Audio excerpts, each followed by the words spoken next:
and chimps have similarities that are not caused by common descent, that notion is not something which is completely anomalous or an aberration to evolutionary biology, as we know, even from a Darwinian perspective, because they know that there are things which are similar, but what goes against the Darwinian theology is that you're saying the first man was created spontaneously. I guess that's where the difference is. Yeah. That's exactly the point. And when do you think this first man was created? We don't know. We don't have any textual evidence to show when exactly it was created. Do you have like an idea or a guess? No. All we have is biblical information. We don't have any like hadith that tells us when Adam was created or something like that. We don't have any Islamic evidence. How about the earth? Do you believe the earth was created as well? Or? Yeah, the whole universe was created by God. And you believe that? Yeah. Well, Islamically, that's what they say.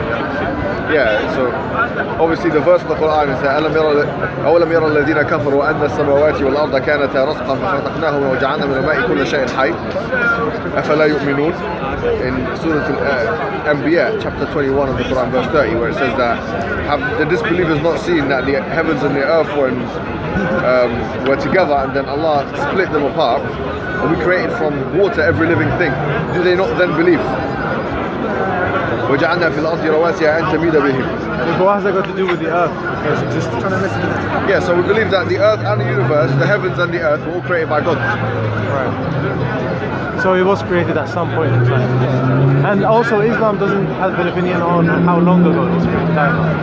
No, because the question of how long the earth was, or the universe was created, you know, the word yawm in the Arabic language, according to Al-Isfahani, it means أي زمن من الأزمنة. The word yawm means any time period.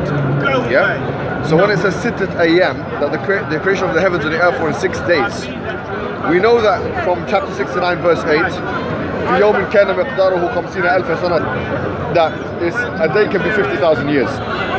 In chapter 32 of the Quran, it says 1000 سنة مما تعدون, 1,000 years. So a day can be 1,000 years, it could be 50,000 years.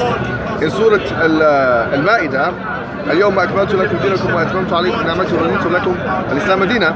اليوم here could mean less than a day. So, as Isfahani mentions in his dictionary, the word yawm could mean any period of time. It could mean a short period of time, it could mean a long period of time. Another evidence for that... It could be like an aeon, is that what you're saying?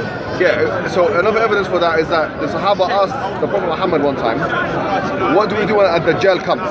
Ad-Dajjal is, we believe, is an antichrist, yeah? So he said, the first day, how do we pray and so on, yeah? So he said, the first day is going to be like a year. But how can a day be like a year unless it could be described as longer than 24 hours, right? So, and then he said the second day is a month and so on. So when the Quran says 6 days, we don't know the length of those days. For sure. I mean, there's some guess. Well, then that's a very strange way of using the word day, because the word day usually just means like 24 hours in most languages, I assume. It could mean that as well. Because in English, for example, we don't have the use of like day as in the sense of aeons. Yeah, all right. So that's the difference between the Arabic language and the English language. So, but that would be peculiar to the Arabic language, because as far as I'm aware, I don't know any other language that has the idea that the day is longer than 24 hours. I don't know all the languages of the world, so I couldn't give you. I don't know. I mean, I don't know if they have it in French or. I'm pretty sure that in Hebrew, like old earth creationists of from the Bible, they argue the same thing. They say the day is epoch, and they use a language. Kind of evidence base for that. So it sounds like Quranic Arabic is different to the everyday Arabic. Yes. That's strange, okay. What are you saying? Sorry? What's your name, by the way? My name is Mark. Mark, nice one, man. Nice to meet you. So the creation story, if you like, from an Islamic perspective, is radically different from that which you find in Genesis. Because in Genesis you have this very particular kind of chronology, ordering, and so on. In the first day God created the night and the day, and the third day created the sun, and the second day, all of those things. We don't find that detailed chronology in the Quranic discourse. And of course the idea that God rested on the 7 days is refuted in the Quranic discourse. It sounds like you're just saying you don't know. What?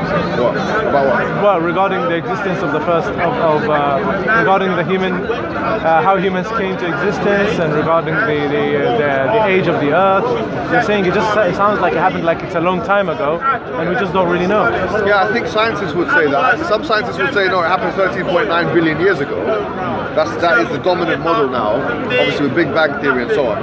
And we don't reject the fact that there is a possibility that the universe could be 14 billion years old. But for me to tell you that for certain that it did exist for that long would be, I think, intellectual dishonesty.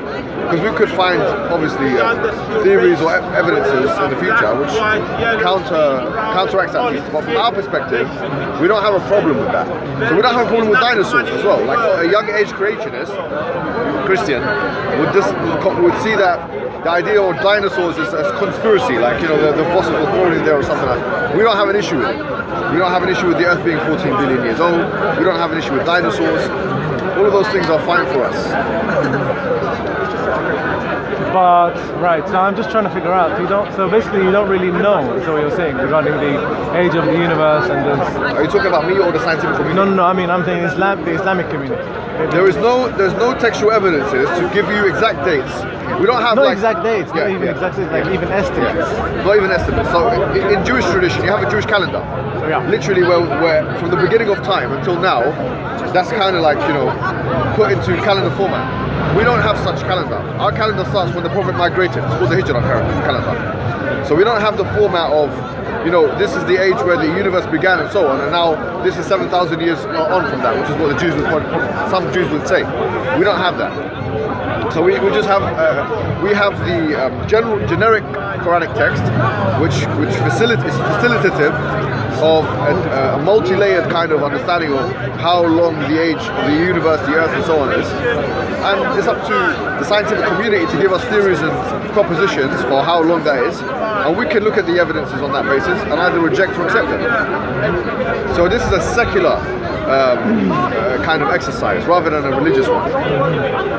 And science should not be done through the lens of religion. I mean, the idea of the scientific method is it should be done independent of any religious supposition, right? Because if you have a religious bias and you impose that on science, obviously, then you're going to have a skewed scientific kind of result. What if you do it the other way? What about like when you've got like blatant errors in the book that people have claimed is like really holy and like? Do you want to come here so I can see you? Not really. I'm happy here, but sorry. I can move if you want. If you can't hear or something. Yeah. No, Say hello to me, mate. no, because not everyone can hear. Oh, I repeat. Well, I've forgotten it. You repeat it. You're saying about errors in the book? Yeah. Like you're saying it the one way. We should start with religion, then move towards science. But I'm saying what happens when like religion is just completely at odds with science? Yeah. So here's a few things that we have to be clear about, and this is where I think there is becoming an increased understanding of how this works. I think I'm going to mention his name again. Thomas Kuhn wrote a good book on this, the structure of scientific revolution, where we have to be careful as to what extent we give epistemic weight to science and scientific discourse. Yes. So one thing I would say is that science is not omniscient or able to discover. Yeah, right. So it's not the only guide to truth, and it has the propensity to be corrigible. It's not something which is actually Do you perfect. think Islam is a good route to truth? Huh? Do you think Islam is a good route to truth? I think Islam, from a rational perspective, requires, like anything else, a discursive rationalization in order for it to be reached. Now, I, as a Muslim, believe in immediate knowledge of God, right? That's a spiritual, a psycho-spiritual perspective. I say that human beings are born believing in God, and that the Quran and the Sunnah, they basically re-guide human beings back to their primordial state. That's my claim. Yes. But from a rational perspective, that's a different discussion. Islam, like any other thing out there, needs to be arrived at not only through spirituality or psychology, although I would maintain that that's enough for me, right? But for others, it might require a discursive rationalization. So the idea that God exists, that the idea that the Prophet Muhammad is a true prophet, like anything else, we say should be rationalized and can be rationalized. And what is the rationalization for that? So to start off with God's existence, I'm sure you've heard many kind of arguments, like the cosmological argument, the teleological argument, the ontological argument, the contingency argument, and so on. And so those arguments are meant to show that it's actually rationalizable to believe that God is one, God exists, and Can I jump in? Yeah. So So when you say God, you're sort of, I'll agree, I'll go along with some sort of God, like pantheism or consciousness, yeah? But you sort of have like a Quranic God or like an Islamic God. But what about all the other gods that were created? Right, so that's a good question. Thank you very much. At this point, I'm not talking about the Islamic understanding of God. My intuitiveness of your speaking, though, is that it is going to eventually arrive at a Quranic God. No, but at this point in time, when we're talking about a discursive rationalization of God, Sure. right? I'm just talking about an idea that revokes atheism. Because atheism is the existence that no God You agree, though? is the lack of existence. You said that I can go along with the idea of a God. Yes. Right, so he is actually agreeing with you right now. Right, so that's perfect. If you agree. But there's another question. Yeah. No problem. Now, as our scholars say, you know, we have scholars that there's a very interesting phraseology which is لا مشاحة في الاصطلاح. You can use whatever word you want to use. Yes. If you want to use, for the sake of argument, if you want to use the word consciousness or energy or whatever, I agree. I haven't got a problem with that. So long as we accept that there is an entity there which is independent, one, immaterial, incorporeal, and... well, yeah, go ahead. I know what you're trying to say. You're trying to say what is the common language of discussing these topics? What I'm saying is that what do we need? This is the question. Well, ask him. He knows what he's on about. Ask him. What I'm saying is, what is required in order to for there to be a movement away from atheism into either a deism or a theism? Because both of those things, deism and theism, are naturally averse to the atheistic thesis. Yeah. So if you believe in deism or theism, you can no longer reconcile that belief with atheism. You can't be a deist atheist, right? But, yeah, I agree. Right. So but that's the argument against hardcore atheists. Most atheists say I'm 99% atheist, and they sort of leave open unanswerable questions, and then they try and get into the nitty-gritty of stuff like evolution and sort of like, well, basically just evolution and material physics and things like this. Well, evolution is a biological phenomena, isn't it? Right? Yeah, sure. So we have to first take a step back, because the existence of evolution depends on biology, and biology depends on chemistry, because what is biology? It's the study of living things, right? Yeah. That's what differentiates biology from chemistry, right? And so we can't even start talking about biology unless we've had a good enough discussion about chemistry and physics. Sure, yeah. So obviously the existence of the universe predates the existence of human beings, right? And living creatures in that universe. Yeah. So I think a proper and a good enough starting point for an atheistic discussion would not be about biology, because that's kind of like a micro aspect. It would be about physics and chemistry. Can I go the other way? Yeah. I agree with this. I quite like this conversation at the moment. But as soon as you're eventually going to try and walk in the Quran into this conversation, aren't you? At this point in time, we're talking about... No, but eventually you're going to. That's where your biases lie. If you want me to talk about the Quran, I can. No, I'm going to say you're going to bring it in. Do you know what I'm saying? Do you agree? Yeah, I can bring in whatever you want me to bring in. If you don't want me to bring in, I won't. It just seems a bizarre concept. Like, am I right? Am I making? I know what you're saying. No, look. I'll have a conversation on whatever you want me to have a conversation on, right? No, I'm just jumping in. No, this is something called poisoning the well, right? If we're talking about God and discursive rationalization, how to arrive at the immaterial, incorporate, independent being, right? That's a conversation. I agree. That will take someone away from atheism to either deism or theism, okay? Yeah. Or at least to agnosticism, right? Yeah. But you can't be an atheist and believe in an independent, deistic kind of conception of God. We got to one place, and I'm asking, we've got here. How are you going to bring in the Quran? Are you going to I can do whatever you want. If you don't want to... Don't. Bring it in. Bring it in. Go for it. Why is the Quran so brilliant? Go for it. So it's not about a question of why the Quran is so brilliant. I think the more fundamental question is, now we've discussed the cosmos, and if we do agree that there's one God, and that, or call it whatever you want to call it, this entity, this thing that's independent, incorporeal, material, and so on. The question is the relationship between us as biological entities, as sentient beings, conscious beings, and this other entity, is this meant to be a relationship which is personal or impersonal? That's an important question. So I would submit to you today that it seems quite inconceivable that an all-knowing entity would position human beings on this earth with the ability to make decisions in life and not give them a decision to make. It would seem quite a useless thing to do. And moreover, it would seem even more useless for this entity, which is meant to be the all-knowing and most wise entity, for him or for that entity to be itself, or whatever you want to call it, itself purposeless, right? Haven't you jumped the gun here? Because we all So understand. how do you ascribe purpose? How do you? Sorry. I don't mind. You started this conversation. I'm on your side. I'm allied with you. How do you ascribe this purpose to this creator that you're talking about? Because there is a possibility that it could be purposeless.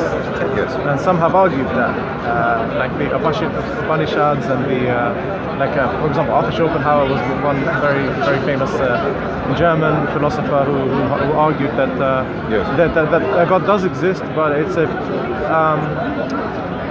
purposeless God. It's meaningless. It doesn't have any. And obviously, he made a philosophy out of it, the philosophy of pessimism. But how does Islam differ from that? So Islam posits that, and in fact there are verses in the Quran about this, yeah? أَيَحْسَبُ الْإِنسَانَ أَن يُتْرَكَ سُدًى, that does the human being think that he will be left purposeless? أَلَمْ يَكُنْ نُطْفَةً مِنْ مَنِيٍّ يُمْنَى, was that human being not a sperm drop from that which was emitted? ثُمَّ كَانَ عَلَقَةً فَخَلَقَ فَسَوَّى, then he became a clinging, clot-like thing. So God then created him and proportioned him. أَلَيْسَ ذَلِكَ بِقَادِرٍ عَلَى أَن يُحْيِيَ الْمَوْتَى, is this entity not able then to raise the dead or to create life after death? So the idea is, number one, there are two kind of questions the Quran mentions, yeah? And it answers the question itself. Number one, why would God be purposeless? I mean, why would this entity that we've talked about itself be a purposeless entity, right? So the Quran says, لو أردنا أن نتخذ لهوا لاتخذناه من لدنا إن كنا فاعلين. It says that if we wanted to take some, why would we create the universe, right? And so it says, is it for play? Is it some kind of amusement? Is it some kind of activity which is for entertainment, right? And if we wanted to take an entertainment, we would have done that from within ourselves if we were really going to do that. But then God says, بل يقذف بالحق على الباطل فيدمغه فإذا هو زاهق. This is a falsehood claim, right? It's a claim of falsity. You can't say that God, that creates everything with a teleos, right? With some kind of purpose, would do something without any purpose. To be detached from his creation, to be impersonal, to be to be aloof, to be an aloof God, if you like. This doesn't make any sense from that perspective. Yeah, but it doesn't. Just because it doesn't make any sense, so it doesn't mean you can just discard it. Because so far the Quranic verses you've given me, they haven't mentioned anything about purpose or God's purpose. You just said a sperm becomes a child and then... No. The verse before, it says, does the human being think that he will be left aimless, right? And the reason why the sperm thing was mentioned is to show that everything in life has a teleos. That the sperm itself found the egg almost in navigatory fashion, right? It navigated itself to the egg. It was fertilized. It went through a process. All of that required guidance, isn't it? So isn't it?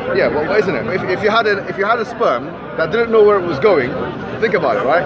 What would be the result of that? You wouldn't have any life. That is the process. Well, they haven't got the purpose of knowing where they're going. No, I mean, obviously the sperm and the egg meet at some point, isn't it? Of course. Yeah, so if the sperm didn't know where it was going, imagine if it was like, it had a bad navigation, right? If it had a bad navigation, it would not meet the egg, therefore all of us wouldn't be here today, right?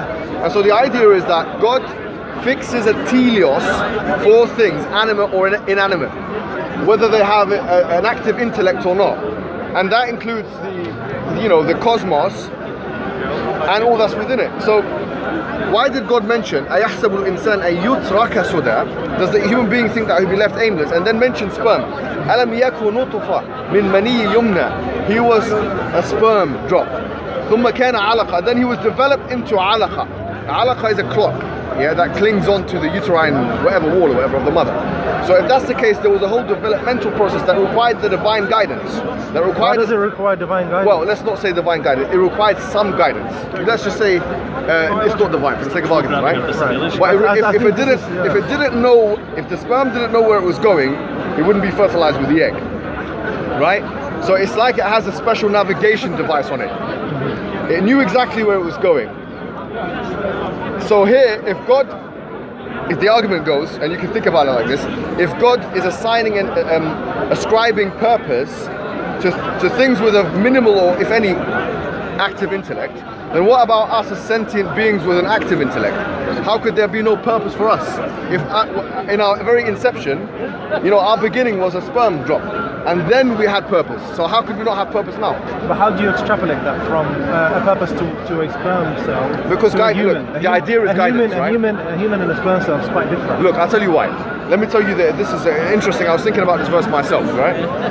And what I understood from this verse is, if you think about human beings in the maze of life, yeah?